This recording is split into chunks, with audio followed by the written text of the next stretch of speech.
Football is back, baby. I think it's clear who I'm representing this season, as I do every freaking season. But I wanted to talk about a football movie with you guys, and seeing as how The Longest Yard turns 50 years old, the original version that is, starring Burt Reynolds, this one, this is an interesting one to tackle here, because a lot of people my age are more familiar with the Adam Sandler remake, which came out back in 2005. And honestly, rewatching this original for the purposes of this review, it's making me want to go back and revisit both versions just to compare and contrast. But I haven't seen this original Longest Yard all the way through in, God, I don't even know how long. And for some reason, I thought that this movie got a nomination for Best Picture in 1974, but no, it only got it for Best Film Editing. And this is the movie that I feel like really put Burt Reynolds on the map in the 70s. Burt Reynolds plays Paul Crewe, who's an ex-football star doing time, and he's forced by the vicious warden to organize a team of inmates to play up against his own lineup of guards, who, might I add, are semi-pro.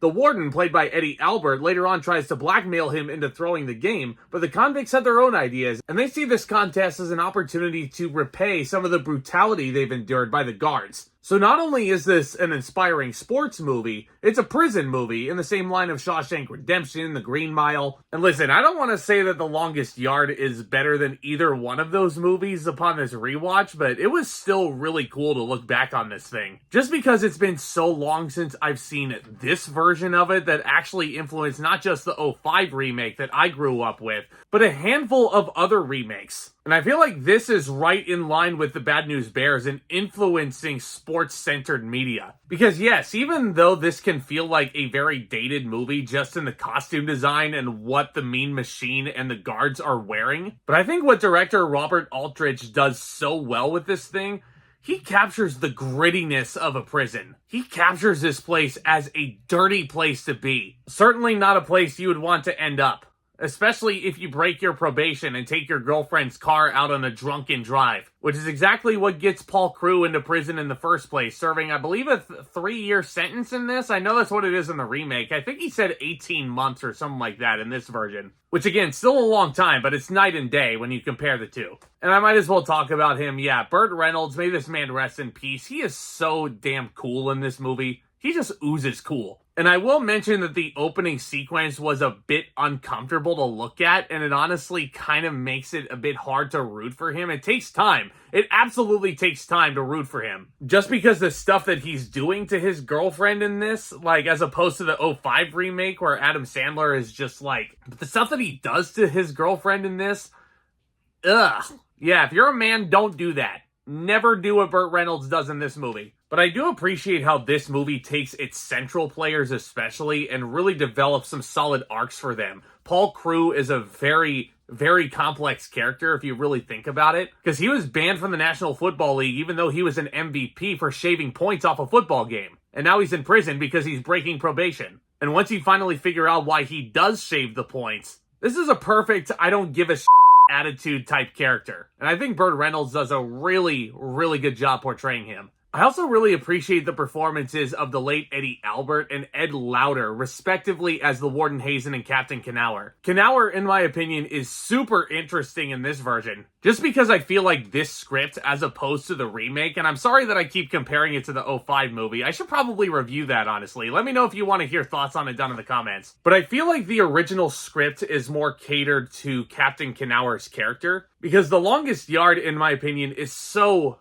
grounded in reality. Actually, I don't know how corrupt these prison guards can be in real life, but at least Captain Knauer is a relatively realistic level of ruthless, if you will. And same with Eddie Albert in this, who I feel like is masterful as the warden. He is so manipulative here. There's a line that Burt Reynolds has as Paul Crewe where he wishes that the warden was out on the field with them, just so he can get what's coming to him. Like, that is just ice-cold writing. It's really good writing, actually. And I feel like overall the football sequences, although they come off rather dated, they are directed very well, and the game itself is very exciting. In addition to having its own level of inspiring moments, like with Coach Nate Scarborough going in for his first touchdown at like 60 some odd years old or something like that, he's so freaking thrilled. And it also has its level of entertaining moments, because after Ray Nitschke as Bogdansky takes out the old man, the old coach, you get this.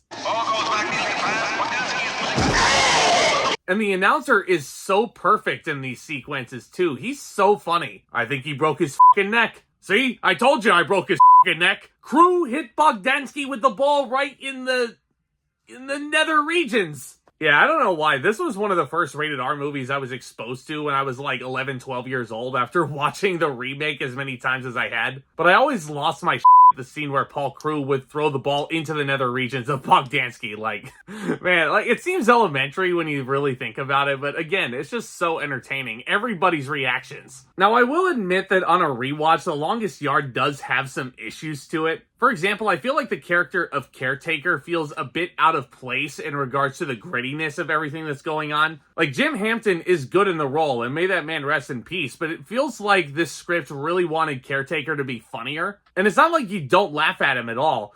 It's just like, with his dialogue, it feels a bit out of place. And spoiler alert for those of you who have never seen The Longest Yard, yes, Caretaker's death scene is very sad in this, and it's very traumatizing. I don't think the music choices were correct for that, though. And I will also admit, you remember Paul Crewe, you remember Caretaker, you remember Captain Knauer.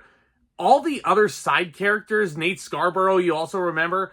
I don't really remember anybody else. Like, you vaguely remember Granny, you vaguely remember Connie, you vaguely remember Samson. But once game time hits, aside from the clothesline that Samson gives where he breaks the dude's fucking neck, like, you don't remember a damn thing that any one of these other players do in the game. Which, in fact, does lead to a very satisfying finale, which has some very weird sound editing, in my opinion, with Paul Crewe finally scoring the winning touchdown in what is known as The Longest Yard. And I'm sure if you're a Titans fan, this is not the longest yard you'd be thinking of. My condolences as someone who hates the Rams. Before anybody comes at me, though, it's all in good fun. And I will also say, when Paul Crewe is starting to throw the game away, it does feel like he's too easily forgiven in this version. Because he makes one big play and he shows he has guts, and then the inmates just sort of like, okay, yeah, no, we're gonna go along with you now, you're forgiven. Good job there, buddy. Yeah, I just kind of felt like I needed a little bit more development as to why they started to follow Paul Crewe as opposed to just thinking that he's gutsy. But I still think The Longest Yard is a very solid sports movie. It's absolutely one that I think you guys should be looking back on. The original isn't one that a lot of people tend to remember as fondly, especially my generation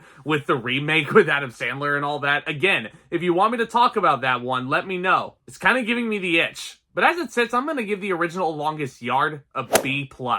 A very solid movie that put Burt Reynolds on the map. Nowhere near the strongest of sports movies in my eyes, though. Let me know what you think of the original Longest Yard down in the comments. Which Longest Yard do you prefer? Which football movie is your favorite? As always, guys, I love discussing all new things in movies and entertainment over here. Let me know who you're repping, who your favorite team is, who's your pick to win the Super Bowl. And let me know also, anybody out here play fantasy football? Because one last thing that I also forgot to mention before I wrap things up here.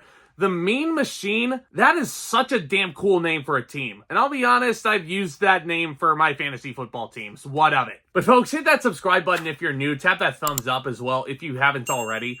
And stay tuned for more videos hitting this channel very soon. Looking forward to catching Beetlejuice this weekend with my girlfriend, who is not letting me see it until Sunday night at the time of recording. Because these are her words, not mine. If I watched it without her, she would kill me. So I am waiting this time. But my review with her as my special guest will be up as soon as possible. I thank you guys so much again for your support. And with all that being said, go Seahawks. And Pack Talk commence.